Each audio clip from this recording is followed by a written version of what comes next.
So, gawin natin 2.0 to. Then, check natin yung UEFI.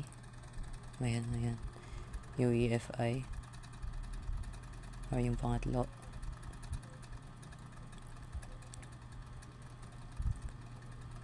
Then, display. Okay na yan. Tapos dito tayo sa storage. Then, sa disk. Tapos ilagay na natin yung Ubuntu ISO natin. Tapos next na natin yan. Okay. Tapos paran na natin ganyan. So ayan lang. So dito is maghihintay lang po tayo.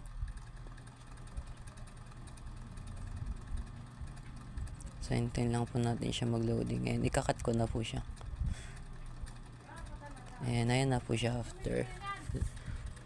Ayan, nag-open na po yung Ubuntu natin. And yung nasa gilid na yun, sa taas is pindutin natin yan to install our Ubuntu po. So, hintayin lang natin siya.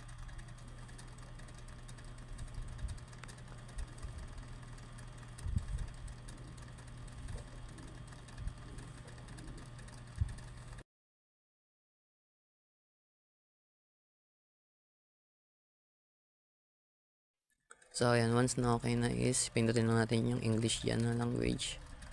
Tapos, next lang ulit natin yan. And then, next again. Next lang. Next ulit. Tapos, next po ulit natin. And, next again. Tapos, ayan, hintayin lang po natin siya mag-loading. Tapos, ayan is, ayan siya. Next ulit natin yan. Then, next po ulit. Tapos, dito is ilalag lang ulit natin yan. Then, install. So, ayan. Dito po is ikakat ko na siya since matagal po talaga to. So, yun lang po. So, ayan. Once na okay na siya is pindutin na lang natin yung restart now. Then, hintayin na lang po ulit natin na ganyan yan. Kinat ko na po siya para mabilis yung process niya. And, ayan. Hintayin lang po natin. So, ayan. Pindutin na natin yung group 8. And then yung password natin 123. Enter. Enter na natin pag na-type na natin. So, ayan na siya. Tapos na po ang ating Ubuntu. And yan na po yung featured niya.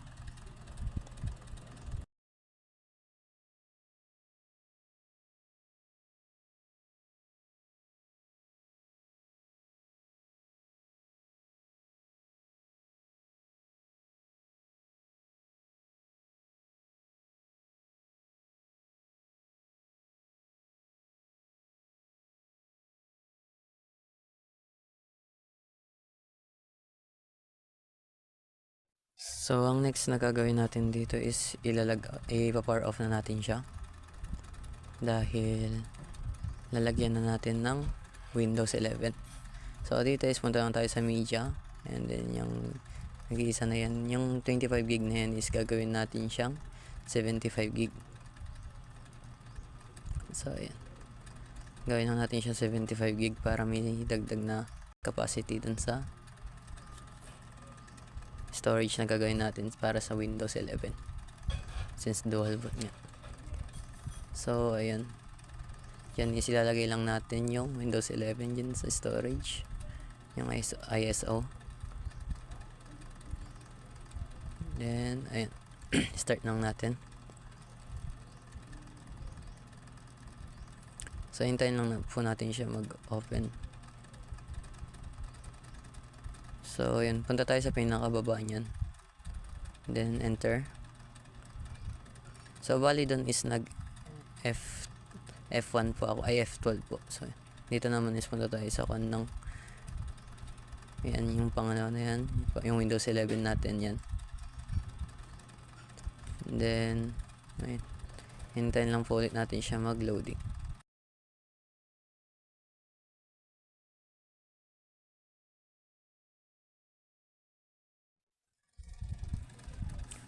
So, ayan. Once na okay na is, ayan. Mag-select lang tayo ng language settings natin dyan. Hintayin lang natin yung button na yan. Next. Then next again. Tapos pindutin lang natin yan. Pili tayo dyan. Yan. Pindutin natin yung baba. Accept. Ayan. Tapos yung product key is pindutin natin yung I don't have a product key. Sa gilid. So hintayin lang po ulit natin siya mag-loading.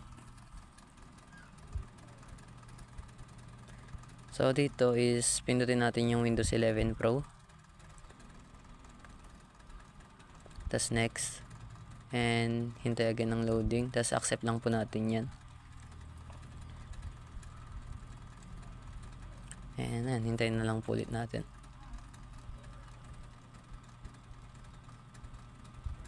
So ayan, next lang po natin lahat yan hanggang sa ayan, install. So dito sa pag-install ng Windows is ayan, ikakat lang po natin or ita-timelapse para mabilis po siya matapos.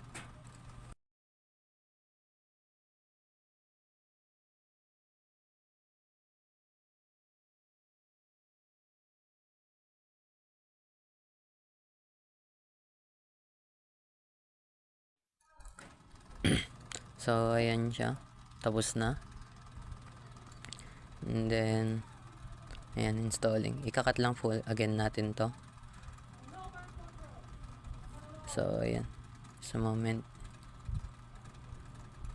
And here na po tayo sa pag-setup. So hintayin lang natin siya tapos mag-loading. So dito is pinatay ko na po yung wifi ko dyan. Okay. Tapos pindutin lang natin yung next. And then dito is gagamit tayo yung sa keyboard.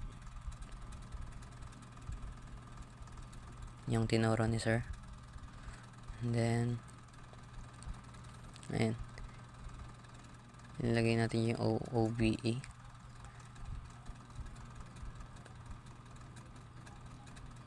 So ayan. Tapos pag na-type na natin siya is press enter lang. Tapos yung just a moment na yan is hintayin lang natin siya ulit mag-loading.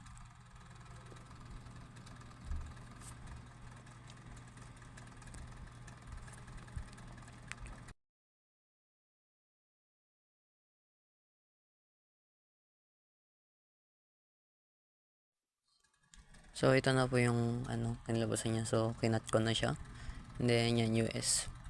Skip ulit natin. Skip lang yon yung kung ano yun. Tapos yan is pipindutin natin yung I don't have internet.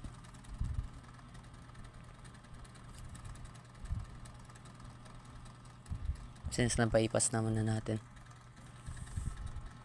And ilalagay natin dito syempre yung group namin which is group 8. And 123 na password, 123 ulit.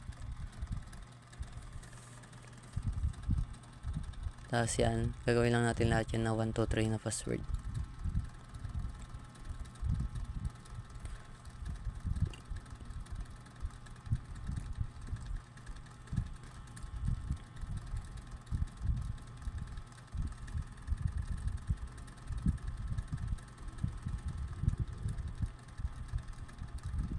Then pindutin lang natin yung accept.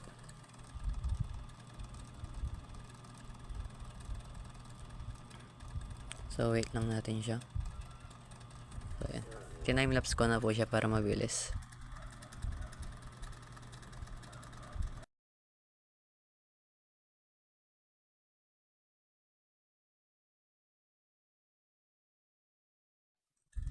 And here it is, ang ating Windows 11.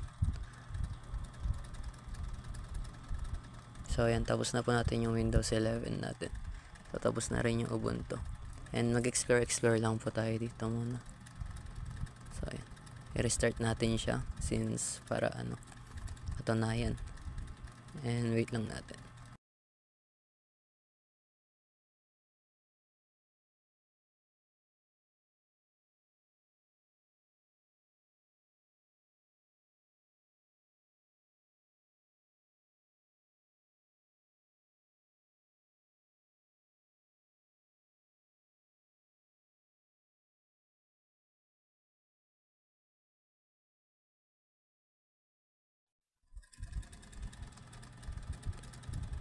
So ayan, group 8, enter 1, 2, 3. Tapos ayan na siya. So ang gagawin natin dyan ngayon is i-restart na natin. Papaganahin na natin yung dual boot.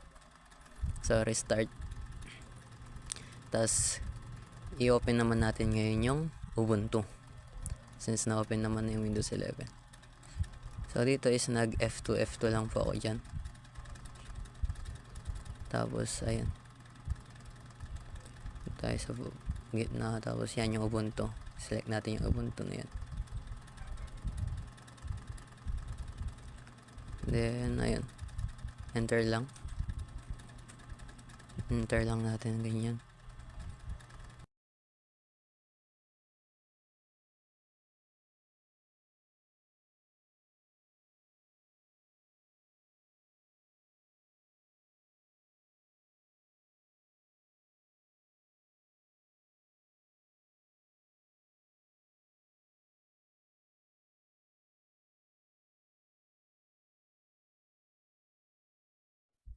And ayan na siya, open ang ating Ubuntu.